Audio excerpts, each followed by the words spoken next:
This guide will help you enhance your Call of Duty installation loop for a smoother gaming experience. Follow these steps to optimize your setup. Step 1. Check system requirements. Ensure your computer meets the minimum system requirements for the game.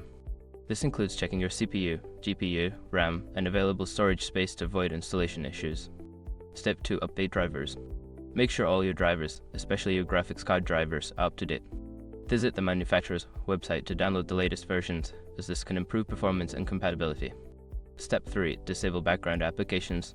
Close any unnecessary applications running in the background during installation. This frees up system resources and can help the installation process run more smoothly. Step 4. Use a wired connection. If possible, connect your device to the internet using a wired Ethernet connection instead of Wi-Fi. This can provide a more stable and faster download speed, reducing the chances of installation interruptions. Step 5. Verify game files. After installation, use the game launcher to verify the integrity of the game files. This process checks for any missing or corrupted files and ensures that your game is installed correctly. By following these steps, you can enhance your Call of Duty installation loop and enjoy a better gaming experience. Happy gaming!